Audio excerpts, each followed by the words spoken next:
Abu Nawas mati. Baginda Raja pulang ke istana dan langsung memerintahkan para prajuritnya menangkap Abu Nawas. Tetapi Abu Nawas telah hilang entah kemana, karena ia tahu sedang diburu para prajurit kerajaan. Dan setelah ia tahu para prajurit kerajaan sudah meninggalkan rumahnya, Abu Nawas baru berani pulang ke rumah. "Suamiku, para prajurit kerajaan tadi pagi mencarimu." "Ya, istriku, ini urusan gawat. Aku baru saja menjual Sultan Harun ar-Rasyid menjadi budak." "Apa? Raja kujadikan budak? Kenapa kau lakukan itu, suamiku?" "Supaya dia tahu di negerinya ada praktek jual beli budak, dan jadi budak itu sengsara." "Sebenarnya maksudmu baik, tapi Baginda pasti marah. Buktinya para prajurit diperintahkan untuk menangkapmu. Menurutmu apa yang akan dilakukan Sultan Harun ar-Rasyid kepadaku? Pasti kau akan dihukum berat. Gawat, aku akan mengerahkan ilmu yang kusimpan." Abu Nawas masuk ke dalam. Ia mengambil air wudhu, lalu mendirikan sholat 2 rakaat. Lalu berpesan kepada istrinya apa yang harus dikatakan bila Baginda datang. Tidak berapa lama kemudian, tetangga Abu Nawas geger karena istri Abu Nawas menjerit-jerit. "Ada apa?" tanya tetangga Abu Nawas sambil tergopoh-gopoh. Suamiku mati." "Hah? Abu Nawas mati?" "Iya." Kini kabar kematian Abu Nawas tersebar ke seluruh pelosok negeri. Baginda terkejut. Kemarahan dan kegeraman beliau agak susut, mengingat Abu Nawas adalah orang yang paling pintar, menyenangkan, dan menghibur Baginda Raja. Baginda Raja beserta beberapa pengawal beserta seorang tabib istana segera menuju rumah Abu Nawas. Tabib segera memeriksa Abu Nawas.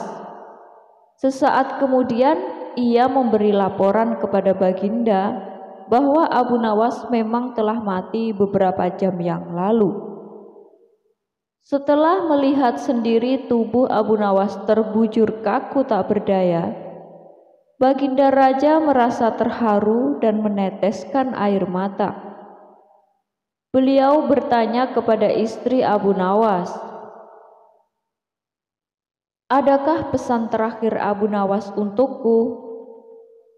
"Ada, Paduka yang mulia," kata istri Abu Nawas sambil menangis. "Katakanlah," kata Baginda Raja. "Suami hamba Abu Nawas memohon sudilah kiranya Baginda Raja mengampuni semua kesalahannya dunia akhirat di depan rakyat," kata istri Abu Nawas terkata-kata. "Baiklah, kalau itu permintaan Abu Nawas," kata Baginda Raja menyanggupi. Jenazah Abu Nawas diusung di atas keranda. Kemudian Baginda Raja mengumpulkan rakyatnya di tanah lapang. Beliau berkata, "Wahai rakyatku, dengarkanlah bahwa hari ini aku, Sultan Harun ar-Rasyid, telah memaafkan segala kesalahan Abu Nawas yang telah diperbuat terhadap diriku dari dunia hingga akhirat, dan kalianlah sebagai saksinya." Tiba-tiba dari dalam keranda yang terbungkus kain hijau terdengar suara keras, "Syukur!" Seketika pengusung jenazah ketakutan, apalagi melihat Abu Nawas bangkit berdiri seperti mayat hidup. Seketika rakyat yang berkumpul lari tunggang langgang, bertubrukan dan banyak yang jatuh terkilir. Abu Nawas sendiri segera berjalan ke hadapan Baginda. Pakaiannya yang putih-putih membuat Baginda takut juga. Kau sebenarnya mayat hidup atau memang kau hidup lagi? Tanya Baginda dengan gemetar. Hamba masih hidup, tuanku. Hamba mengucapkan terima kasih yang tak terhingga atas pengampunan tuanku. Jadi kau masih hidup? Ya, Baginda, segar bugar. Buktinya kini hamba merasa lapar dan ingin segera pulang. Kurang ajar, ilmu apa yang kau pakai, Abu Nawas? Ilmu dari Maha Guru Sufi, guru hamba yang sudah meninggal dunia. Ajarkan ilmu itu padaku. Tidak mungkin, Baginda, hanya guru hamba yang mampu melakukannya. Hamba tidak bisa mengajarkannya sendiri. Dasar pelit, Baginda menggerutu kecewa. Telur atau ayam duluan? Abu Nawas kasih jawaban cerdas. Raja terpaksa beri hadiah. Abu Nawas lagi-lagi bikin pusing Baginda Raja. Kali ini soal sayembara menjelaskan mana duluan telur atau ayam. Sosok lucu itu pun memberi jawaban yang tidak disangka-sangka. Bermula dari rasa syukur ayam betina kesayangannya bertelur, Baginda Raja ingin mengadakan sayembara. Hadiahnya pun sangat besar. Raja hanya ingin bertanya, mana yang lebih dulu, telur atau ayam? Hadiahnya 1 pundi emas. Tetapi jika tidak mampu menjawab sanggahan raja, peserta akan dihukum penjara. Sadar sangat berat hukumannya, dari seluruh penduduk kota Baghdad hanya 4 orang yang mendaftar. Salah satunya Abu Nawas. Singkat cerita, ketiga peserta pertama tidak mampu memberikan jawaban yang pas dan logis atas sanggahan raja dan dimasukkan ke penjara. Beranjaklah ke peserta keempat, yaitu Abu Nawas. Dengan segala kecerdikannya, ia berusaha sekuat tenaga agar jawabannya logis dan raja tidak membantah. Abu Nawas menjawab pertanyaan sayembara. Yang pasti telur dulu, baru ayam. Coba terangkan secara logis, kata Baginda Raja. Begini Baginda Raja, ayam bisa mengenal telur, sebaliknya telur tidak mengenal ayam, kata Abu Nawas singkat. Baginda Raja pun merenung usai mendengar jawaban Abu Nawas. Kali ini dia tidak bisa menyanggah alasan Abu Nawas dan terpaksa memberi hadiah 1 pundi emas. Abu Nawas mengelabui malaikat. Sebelum wafat, Abu Nawas memberikan wasiat agar istrinya mengkafaninya. Alih-alih memintanya dengan yang baru, dia minta agar ketika wafat dipakaikan kain kafan usang jelek atau lusuh.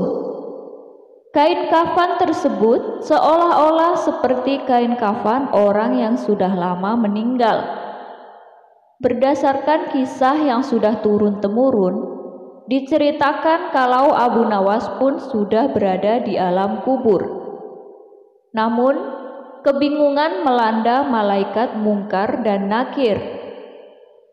Tugas malaikat tersebut adalah menanyakan atau menguji keyakinan orang yang telah meninggal. Mereka bingung karena arwah tersebut menggunakan kain kafan kotor dan lusuh, tidak seperti orang yang baru meninggal. Kedua malaikat itu pun berdebat, apakah orang tersebut merupakan penghuni lama atau baru di alam kubur. Setelah berdebat panjang, kedua malaikat bersepakat untuk menanyakan keimanan arwah tersebut. Man Robbuka, siapa Tuhanmu? Tanya malaikat mungkar. Mendengar pertanyaan itu, Abu Nawas sedikit ketakutan dan hening sesaat untuk kemudian menjawab pertanyaan malaikat. Wahai malaikat, tidakkah kau tahu bahwa kain kafanku ini sudah lama, bukan orang yang baru meninggal dunia? Jawabnya. Mendengar jawaban itu, malaikat makin dibuat bingung dan terdiam.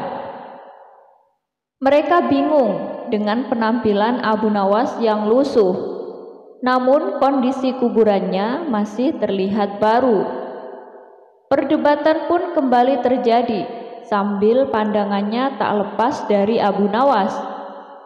Pada akhirnya, malaikat mendapat suatu keputusan.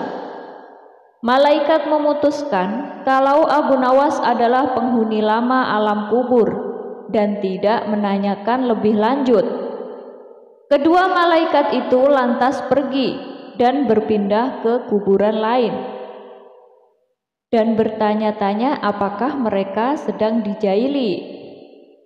Konon kisah Abu Nawas mengelabui malaikat ini meniru Umar bin Khattab yang dikisahkan berani membentak malaikat mungkar dan nakir. Diusir dari kota hanya karena mimpi. Mimpi buruk yang dialami Baginda Raja Harun ar-Rasyid tadi malam menyebabkan Abu Nawas diusir dari negeri kelahirannya sendiri. Abu Nawas tidak berdaya. Bagaimanapun ia harus segera meninggalkan negeri tercintanya hanya karena mimpi. Masih jelas terngiang-ngiang kata-kata Baginda Raja di telinga Abu Nawas. Tadi malam aku bermimpi bertemu dengan seorang laki-laki tua.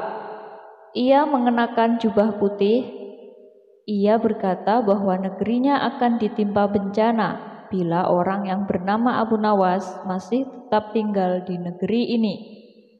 Ia harus diusir dari negeri ini sebab orang itu membawa kesialan. Ia boleh kembali ke negerinya dengan syarat tidak boleh dengan berjalan kaki, berlari, merangkak, melompat-lompat, dan menunggang keledai atau binatang tunggangan yang lain.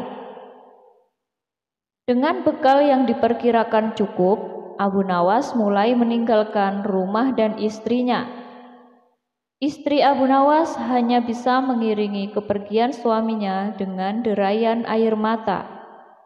Sudah 2 hari penuh Abu Nawas mengendarai keledainya.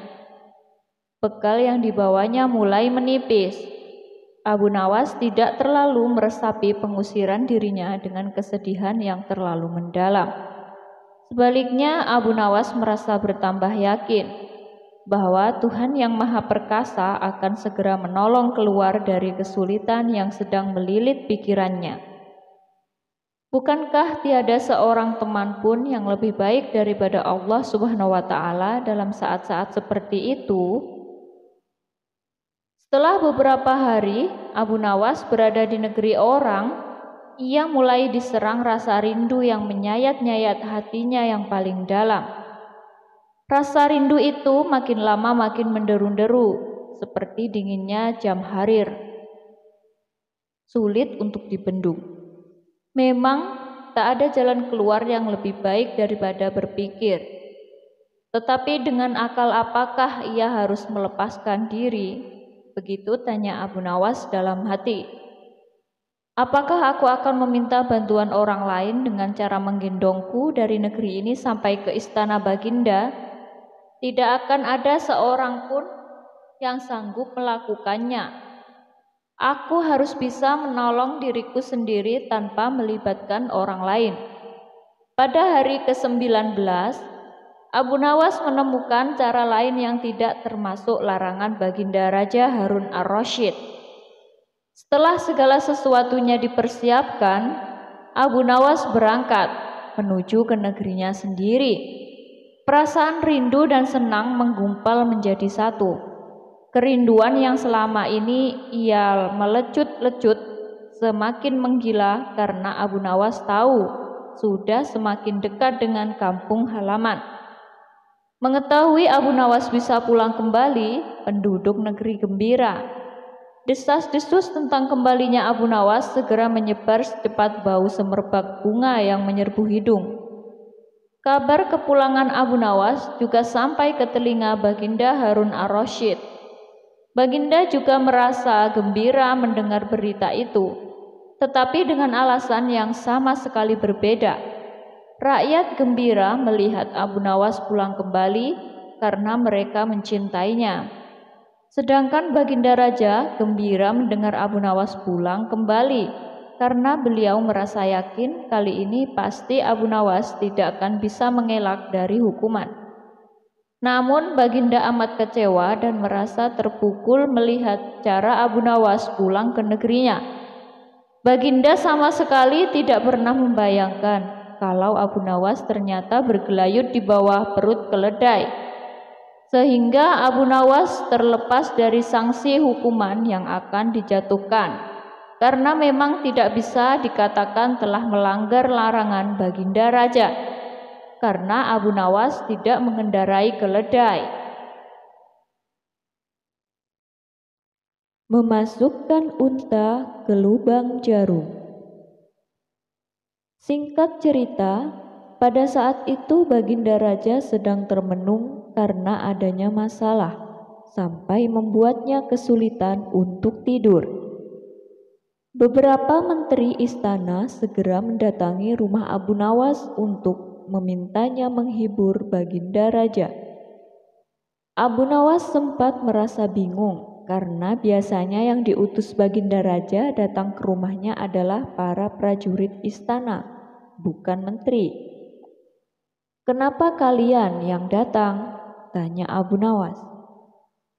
"Kami kesini bukan diutus Baginda Raja, tapi atas kemauan sendiri," terang para menteri. Intinya, para menteri ingin meminta bantuan kepada Abu Nawas untuk segera menghibur Baginda Raja. "Baiklah, aku akan coba menghiburnya. Mari kita ke istana sekarang," terang Abu Nawas. Langsung saja Abu Nawas menghadap Baginda Raja untuk menyampaikan sejumlah cerita lucu yang ia punya.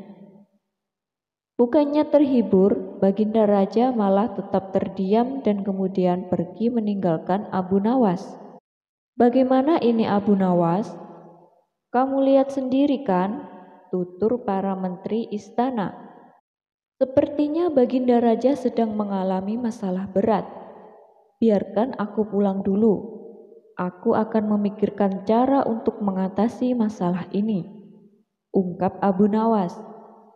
Setelah pulang ke rumah, Abu Nawas punya ide brilian untuk dapat menghibur Baginda Raja. Ia mendatangi pasar. "Apakah di antara kalian ada yang bisa memasukkan unta ke lubang jarum?" teriak Abu Nawas. Semua orang yang ada di pasar terheran-heran dengan pertanyaan itu. Tapi ada satu yang menyaut, "Mana mungkin bisa? Itu perkara yang mustahil." "Tidak ada perkara yang mustahil. Jangankan aku, anak kecil pun bisa," papar Abu Nawas. "Kalau kau memang bisa, coba tunjukkan kepada kami," balas orang yang ada di pasar. "Maaf kawan-kawan, sayangnya aku hanya bisa membuktikannya bila di hadapan Baginda Raja," jawab Abu Nawas. Sampai pada akhirnya informasi soal Abu Nawas mengaku dapat memasukkan unta ke lubang jarum sampai ke telinga Baginda Raja. "Wahai Abu Nawas, aku dengar kau bisa memasukkan seekor unta ke lubang jarum. Kau bersedia membuktikannya bila di hadapanku. Benarkah itu?" tanya Baginda Raja.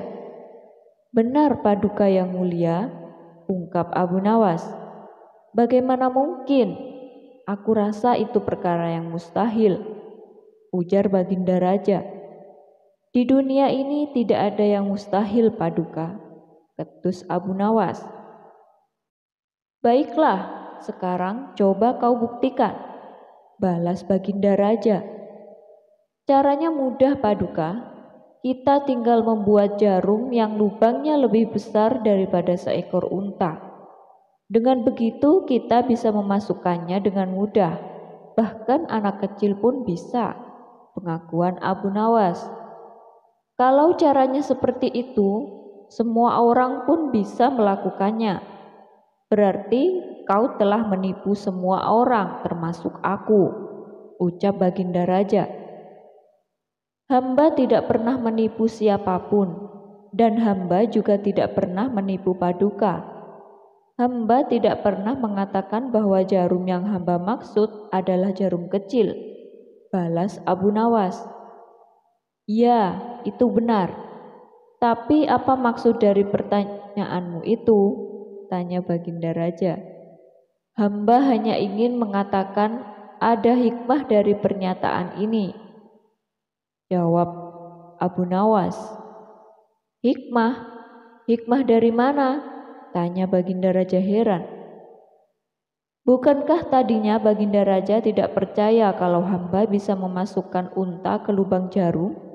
Tapi setelah hamba jelaskan, Baginda Raja baru mempercayainya. Begitu juga dengan permasalahan yang sedang kita hadapi. Sebesar apapun masalah, sebesar apapun bebannya, tapi kalau hati kita lebih besar, hati kita lebih luas saat menghadapinya, maka semua masalah akan terasa lebih ringan. Itulah gambaran seekor unta bila dimasukkan ke lubang jarum. Sepintas saat kita menghadapinya, pasti itu mustahil dilakukan. Tapi bila hati kita luas dan besar, maka pikiran kita juga akan mengikuti dan pada akhirnya masalah yang kita anggap mustahil diatasi menjadi mudah dan ringan untuk dijalani. Bagaimana kita akan bisa tenang bila kita menghadapi masalah dengan hati yang sempit? Tutur Abu Nawas. Baginda Raja langsung terdiam dan merenungi pernyataan Abu Nawas. Saat suasana mulai hening, Baginda Raja beberapa waktu kemudian berkata, "Terima kasih Abu Nawas, kau telah menyadarkanku. Selama ini aku memang sedang dilanda masalah dan hatiku sempit menghadapinya, sehingga pikiranku juga ikut menjadi buntu," ujar Baginda Raja. Dari pernyataan Abu Nawas itu, Baginda Raja mulai ceria kembali karena ia sadar segala permasalahan harus dihadapi dengan hati yang besar, sehingga mendapat solusi dari pemikiran yang jernih. Abu Nawas mendemo Tuan Kadi. Pada suatu sore, ketika Abu Nawas sedang mengajar murid-muridnya, ada dua orang tamu datang ke rumahnya. Yang seorang adalah wanita tua penjual kahwa, sedang satunya lagi adalah seorang pemuda berkebangsaan Mesir. Wanita tua itu berkata beberapa patah kata, kemudian diteruskan dengan si pemuda Mesir. Setelah mendengar pengaduan mereka, Abu Nawas menyuruh murid-muridnya menutup kitab mereka. "Sekarang pulanglah kalian. Ajak teman-teman kalian datang kepadaku pada malam hari ini sambil membawa cangkul, penggali, kapak, dan martil serta batu." Murid-murid Abu Nawas merasa heran, namun mereka begitu patuh kepada Abu Nawas, dan mereka merasa yakin gurunya selalu berada di pihak yang benar. Pada malam harinya, mereka datang ke rumah Abu Nawas dengan membawa peralatan yang diminta oleh Abu Nawas. Berkatalah Abu Nawas, "Hai kalian semua, pergilah malam hari ini untuk merusak rumah Tuan Kadi yang baru jadi. Hah? Merusak rumah Tuan Kadi? Gumam semua muridnya keheranan. Apa? Kalian jangan ragu. Laksanakan saja perintah gurumu ini, kata Abu Nawas menghapus keraguan murid-muridnya. Barang siapa yang mencegahmu, jangan kau pedulikan. Terus pecahkan saja rumah Tuan Kadi yang baru. Siapa yang bertanya, katakan saja aku yang menyuruhmu merusak. Barang siapa yang hendak melempar kalian, maka pukullah mereka dan lemparilah dengan batu. Habis berkata demikian, murid-murid Abu Nawas bergerak ke arah Tuan Kadi. Laksana demonstran mereka berteriak-teriak menghancurkan rumah Tuan Kadi. Orang-orang kampung merasa heran melihat kelakuan mereka. Lebih-lebih ketika tanpa basa-basi lagi, mereka langsung merusak rumah Tuan Kadi. Orang-orang kampung itu berusaha mencegah perbuatan mereka. Namun karena jumlah murid-murid Abu Nawas terlalu banyak, maka orang-orang kampung tak berani mencegah. Melihat banyak orang merusak rumahnya, Tuan Kadi segera keluar dan bertanya, "Siapa yang menyuruh kalian merusak rumahku?" Murid-murid itu menjawab, "Guru kami, Tuan Abu Nawas yang menyuruh kami." Habis menjawab begitu, mereka bukannya berhenti, malah terus menghancurkan rumah Tuan Kadi hingga rumah itu roboh dan rata dengan tanah. Tuan Kadi hanya bisa marah-marah karena tidak ada orang yang berani membelanya. Dasar Abu Nawas provokator, orang gila. Besok pagi aku akan melaporkannya kepada Baginda. Benar, esok harinya Tuan Kadi mengadukan kejadian semalam sehingga Abu Nawas dipanggil menghadap Baginda.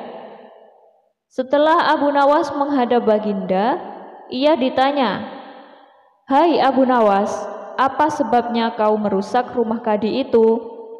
Abu Nawas menjawab, "Wahai tuanku, sebabnya ialah pada suatu malam hamba bermimpi bahwasannya Tuan Kadi menyuruh hamba merusak rumahnya.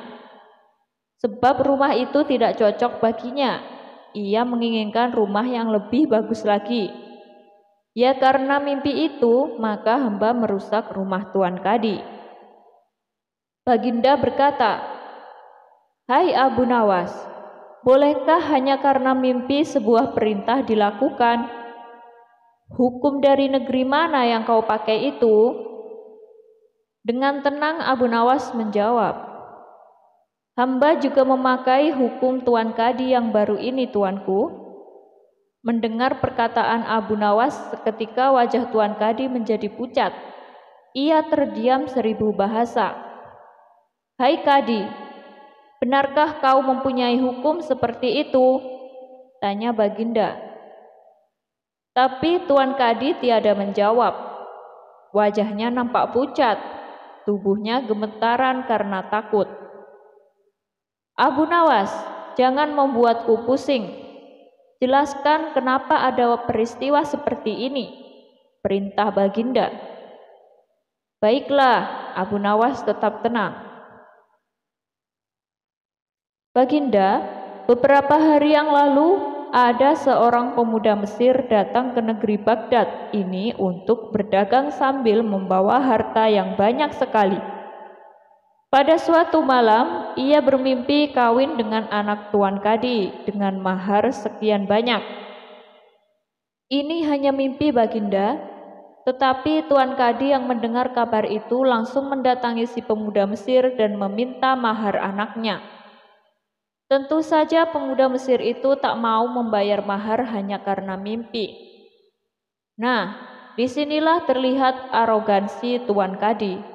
Ia ternyata merampas semua harta benda milik pemuda Mesir, sehingga pemuda itu menjadi seorang pengemis gelandangan dan akhirnya ditolong oleh wanita tua penjual kahwa.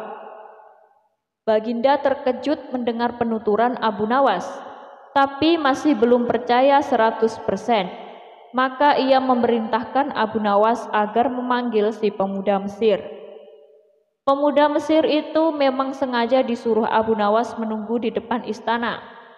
Jadi mudah saja bagi Abu Nawas memanggil pemuda itu ke hadapan Baginda. Berkata Baginda Raja, "Hai anak Mesir, ceritakanlah ihwal dirimu sejak engkau datang ke negeri ini." Ternyata cerita pemuda Mesir itu sama dengan cerita Abu Nawas. Bahkan pemuda itu juga membawa saksi, yaitu Pak Tua pemilik tempat kos dia menginap. "Kurang ajar, ternyata aku telah mengangkat seorang kadi yang bejat moralnya." Baginda sangat murka. Kadi yang baru itu dipecat dan seluruh harta bendanya dirampas dan diberikan kepada si pemuda Mesir. Setelah perkara selesai, kembalilah si pemuda Mesir itu dengan Abu Nawas pulang ke rumahnya. Pemuda Mesir itu hendak membalas kebaikan Abu Nawas. Berkata Abu Nawas, "Janganlah engkau memberiku barang sesuatu pun kepadaku. Aku tidak akan menerimanya sedikit pun juga." Pemuda Mesir itu benar-benar mengagumi Abu Nawas. Ketika ia kembali ke negeri Mesir, ia menceritakan tentang kehebatan Abu Nawas itu kepada penduduk Mesir, sehingga nama Abu Nawas menjadi sangat terkenal. Abu Nawas mau menjual matahari. Warga dan raja jadi kebingungan. Sejumlah penduduk kota Baghdad berkumpul di depan istana Baginda Raja Khalifah Harun ar-Rasyid. Sebagian kasak-kusuk tidak jelas, sebagian lagi berteriak-teriak menuntut Abu Nawas ditangkap. Mereka protes baliho raksasa milik Abu Nawas yang dipasang di depan rumahnya. "Dijual cepat, matahari Baghdad. Siapa cepat dapat bonus anak onta." Penduduk yang kasak-kusuk di depan istana itu rata-rata panik jika matahari Baghdad jadi dijual. Bagaimana mungkin mereka bisa hidup berlama-lama di kolong langit Baghdad tanpa matahari? Jika pindah ke Zahu, mereka khawatir daerah ini tertinggal. Infrastruktur di sana kurang canggih dibanding infrastruktur di Baghdad. Pindah ke Bakhtaran enak, tidak jauh dari Baghdad, tapi bahasa penduduk di sana sulit dipelajari. Pokoknya pindah keluar Baghdad adalah masalah. Sementara bertahan di Baghdad jika tanpa matahari juga bukan perkara gampang. "Abu Nawas, kamu serius mau menjual matahari?" tanya Baginda Raja sambil mengamati massa yang terus membeludak di depan istananya. "Benar Baginda, supaya kita bisa ikut cara mereka menggunakan otak." "Maksud kamu apa?" tanya Baginda Raja lagi dengan nada kaget. "Begini Baginda, apakah Baginda senang infrastruktur di Baghdad terbangun hebat di zaman Baginda?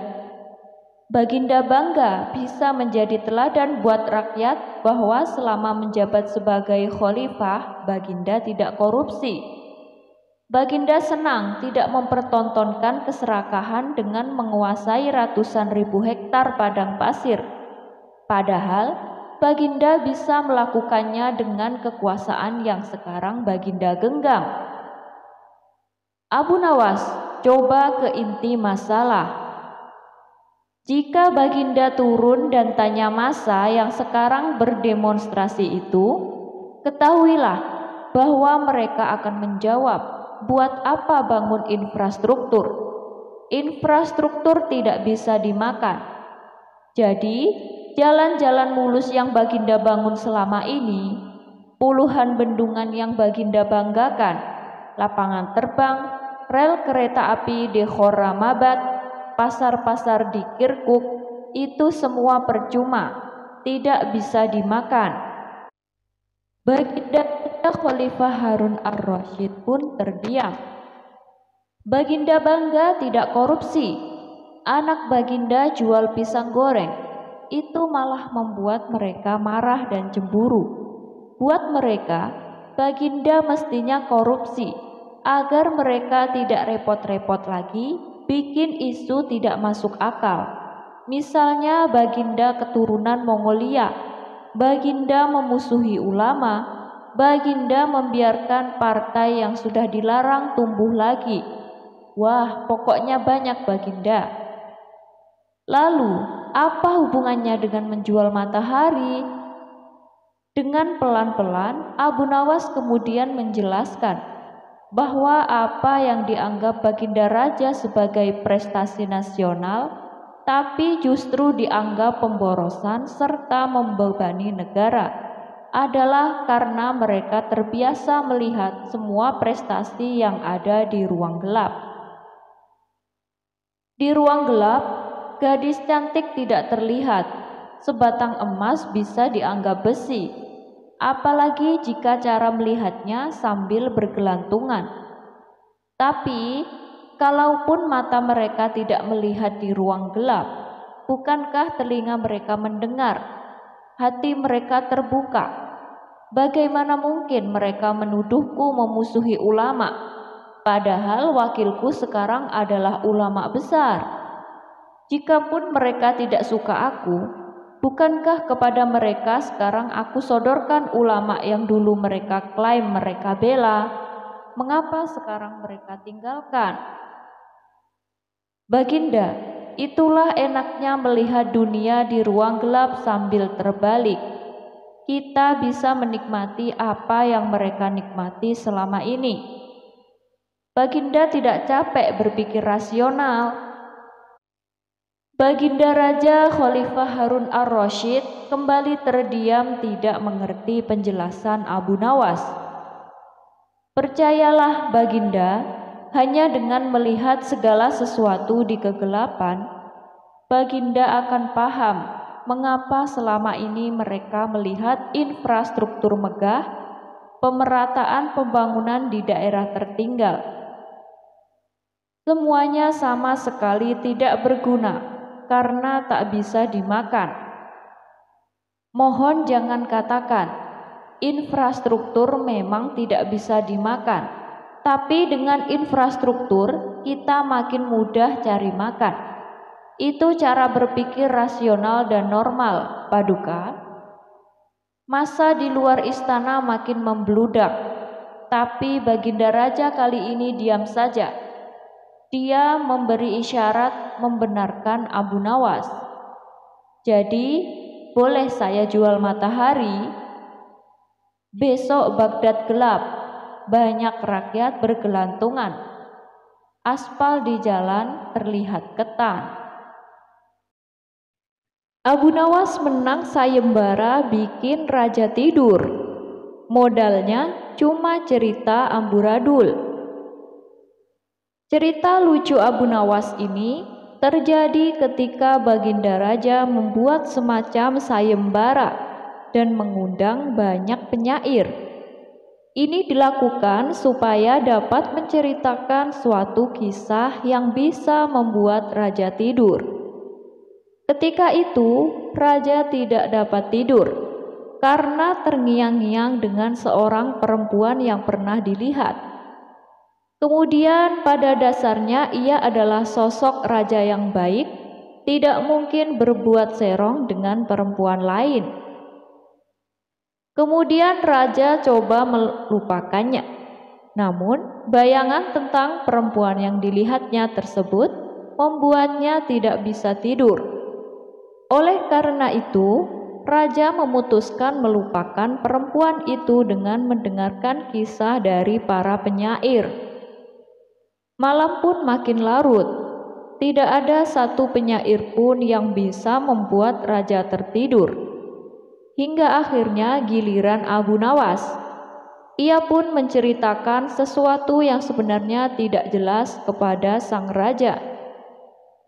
Begini raja, ada seekor semut yang penasaran dengan lubang telinga manusia. Untuk mengobati rasa penasarannya, semut itu masuk ke lubang telinga manusia. Ternyata di dalamnya gelap, dan semut itu tidak nyaman di dalamnya. Semut itu pun keluar. Tidak lama kemudian, semut itu melihat ke lubang telinga orang itu lagi. Semut tersebut penasaran, lalu masuk lagi ke dalamnya. Kisahnya, ternyata di dalamnya gelap. Semut itu pun keluar lagi. Setelah berada di luar, semut itu masih juga penasaran. Dan lagi, semut masuk lagi ke dalam lubang telinga manusia. Ternyata di dalam telinga, semut itu tidak nyaman lagi. Semut itu keluar lagi. Lanjut Abu Nawas. Sebenarnya Abu Nawas mengisahkan cerita semut itu yang keluar masuk telinga berulang kali. Mendengar itu semua, raja bosan dengan cerita Abu Nawas tentang semut yang bolak-balik masuk telinga.